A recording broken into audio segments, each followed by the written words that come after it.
What is up, Fearless family? Hope you guys are doing awesome. I wanted to talk to you about two mistakes that I made that delayed my recovery from anxiety, from panic attacks, from depersonalization realization. And these are mistakes that I see people making every single day. Whenever people come to me for coaching, they're making these mistakes. Inevitably, they're making these mistakes, and it's costing them time and it's costing them frustration. And I don't want that to be you. So I wanted to make this video. Please watch this video all the way through. This is probably going to be one of the most important videos that I've done, and I'm going to keep it very short too. But I made these same mistakes. So I want you to know there's no judgment here, but these mistakes will delay your recovery from anxiety, DPDR, and panic attacks. The first mistake is that people have a reactive strategy and not a proactive strategy. And what that means is what most people are doing is they're waiting until they are in full fight or flight response and their heart is pounding and their thoughts are racing and they can't concentrate. Or they're waiting until they're having a panic attack, or they're waiting until they are fully depersonalized, which is feeling out of body because they've reached a traumatized state, an overwhelming state of stress, or they're fully derealized, which is where everything becomes dreamlike and unreal. And then they start to apply different coping strategies. I did it. Everybody tends to do it. I've got some theories as to why we do this, but it's a big problem. It's the equivalent of, let me give you a for example to show you how I'm guilty of this in different ways. Yes, back whenever I was struggling with anxiety, DPDR, and panic, but even to this day with things like email. Okay, so I sign up sometimes for email lists. So they're like, hey, put your email in here and you'll get a free ebook and all this stuff. And I know they're going to start marketing to me and sending emails all the time. There was a long time where I had like 30 emails I would get every day, and I'm like, who the heck is this? Like, when did I don't even know who you are. Like, why are you sending me stuff about this? And what I used to do, and even to this day, sometimes I'm still guilty of it, is I would wait until my email was just flooded with emails from these people that I don't even know, and then I would finally invest the effort to go to the unsubscribe button.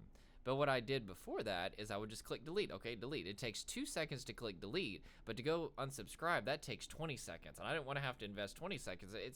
I don't, again, I have a theory as to why we do this, but I'm not going to say it in this video because I'm still kind of developing that. I'll do another video on why we do that. It has to do with adaptation, and we're so built for adaptation that we're built to just deal with things versus try to change things. And I think that's what happens with anxiety and DPDR and panic attacks is we're so built for anxiety, we're so built for adaptation that our default setting is to cope with the thing versus try to get rid of the thing.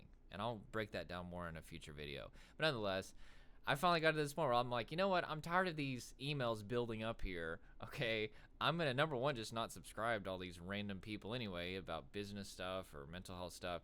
And number two, I'm going to start clicking unsubscribe. I'm going to be proactive. I'm going to not wait until I've got 100 emails from this random person in my email. I'm going to go and click unsubscribe.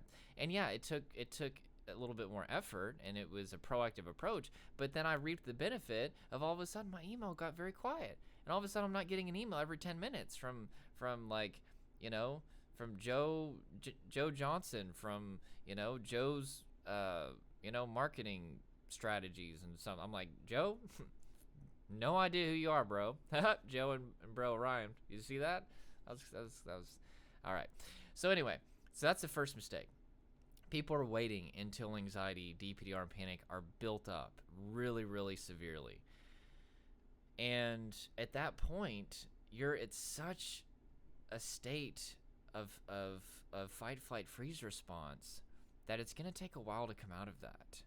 It usually doesn't just happen in a moment. It's going to take more time. You're going to have to use kind of a more mechanical coping strategy, maybe, you know, 2 to 10 minutes of slow diaphragmatic breathing. Maybe you have to do a full round of progressive muscle relaxation. Maybe you have to go for a run for 5 or 10 minutes to break that state. You know, there are things that you can do to help go below that overwhelm point and start to de-escalate sympathetic nervous system activation. But at the same time, it's best to just prevent it altogether.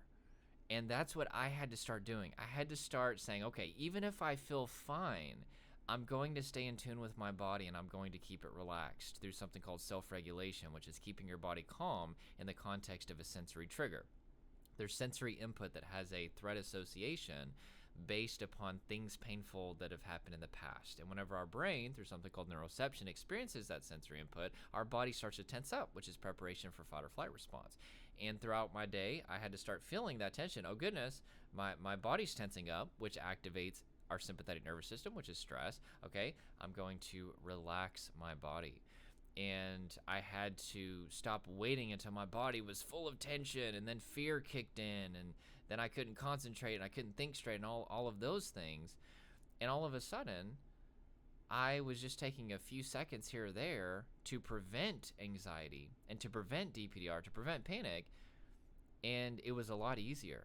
It took less time and less frustration.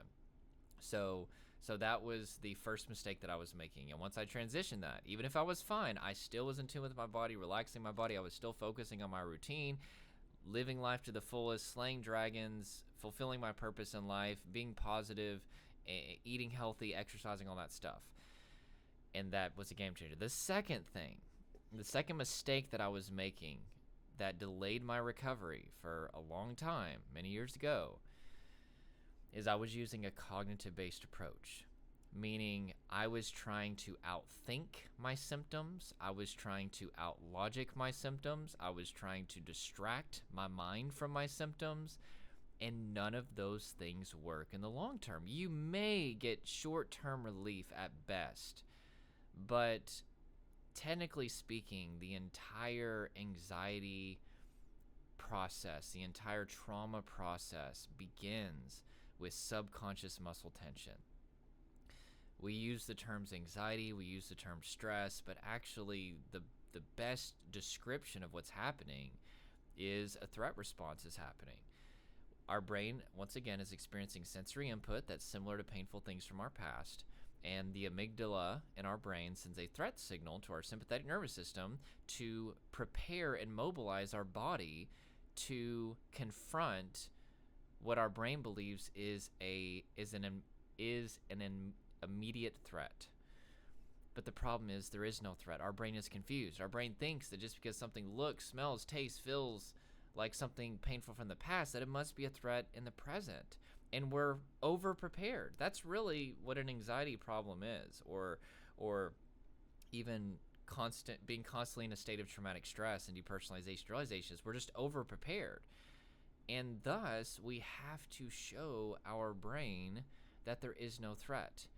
And the quickest way to do that, and the most effective way to do that, in my experience, has been to just simply take a few seconds. When our body is tensing up, you got to feel it with what's called the felt sense. You're feeling with your body, your muscles are tense. Just relax your body. Or just take one slow diaphragmatic breath, which will calm your body as well. And then you keep living life as normal. You don't avoid triggers. That's another mistake that I was making. So maybe I should call this 3 mistakes that delayed my recovery. But if you calm your body, you relax your muscles for just a few seconds, and then you live life fully as normal, and you don't wait until anxiety builds up to where it's totally overwhelming, all of a sudden your brain is going to be so flooded with signals of safety that your state is going to start to change. And you're going to go from the freeze response, if you're experiencing DPDR, down to fight or flight response, which is what we would call like high anxiety, and then you may go down to mild stress, and then you'll go down to a calm state. Not always in that, trajectory, but nonetheless, you'll start to de-escalate in this threat response. The threat response will go down, down, down, down, down. And then you'll start to get relief, and it's amazing. And I want this life for everybody. Do I still stress out about things every now and then? Oh my gosh, I would be freaking lying if I said I never stressed about anything. Of course, every now and then. But 99% of the time, I live a ridiculously calm life. To the point sometimes I'm like, oh my gosh, like why am I not worried about this? But it's just because I've so taught myself the things that I'm teaching you. I'm always taking care of my body, and if my body is tense, I relax it. Maybe I need to take a nap, right? Because maybe I didn't get enough sleep the night before. I take a nap. I eat healthy now. I try to eat pretty healthy. I drink plenty of water. I'm focusing on my goals. I've always got something before me. I've always got a challenge before me that is keeping my mind occupied and keeping me moving. I'm staying in the struggle, basically, which is I'm always working towards something, a good struggle. I'm always fighting for something. I've got all kinds of online courses I'm working on. I've got a goal in the gym to get to a certain amount of muscle weight. I'm just always bettering myself, and I'm always working towards accomplishing goals and challenging myself. And because of that, I experience the benefits. And the benefits are I'm able to live free of anxiety, panic attacks, depersonalization, all that stuff. But to summarize, I'm only able to do that because I have a preventative, proactive approach, meaning I'm calming myself and living a healthy life even if I feel fine. I don't let anxiety build up and muscle tension build up and emotion build up and things like that. And I'm not trying to only use my mind to overcome or to prevent anxiety and DPDR and panic attacks, etc. I'm using a somatic approach, which is a body-based approach. Because yeah, your mind is powerful. I mean, I teach people all the time, ask a positive what if question, and like, what if this good thing happens, and listen to motivation videos by David Goggins and stuff like that, and focus your mind. And your mind is incredibly powerful. I'm not throwing away the power of the mind, but I'm saying when it comes to anxiety, when it comes to panic, when it comes to depersonalization realization, we're dealing with a threat response which initiates in the form of subconscious muscle tension, which is in your body. And you can try to distract your way out of it. You can try to think your way out of it or logic your way out of it. But until you relax your body, it's the equivalent of trying to not think about a monkey that's on your back slapping you in the face. Yeah, maybe you can get so distracted that you forget about the monkey for a second, but the moment that your mind stops being totally consumed in that thing, you're going to notice the monkey again, and it's going to be a vicious cycle. So whenever you calm your body, it's figuratively speaking like taking that monkey and being like, take a hike, monkey, right? Get off my back. You're not there anymore. You dealt with the root that was causing you to stay in fight or flight response or stay in the freeze response, which is overwhelming muscle tension. So, yep. All right. I hope this helped you. If you guys need coaching, make sure to send me an email at theanxietyninja@gmail.com, and I'll give you the instructions on how to do that. I am pretty booked up right now, but I can always open up new time slots if I need to, so just let me know. Thank you guys for watching this video. Subscribe, join the Fearless family. We're almost at 20K subscribers, which is pretty freaking amazing. I still can't believe that. I remember whenever I just had 3 subscribers. Make sure to like this video if it helped you. Also, comment below and just ask any questions or just share any thoughts. I've been trying to get to every comment. You guys are just so amazing. Once again, I know I tell you all the time, but you're the best subscribers in the world. You're the best, all right? You're the best. Okay, I'm going to jump off here. You guys have a good day. See you in the next video.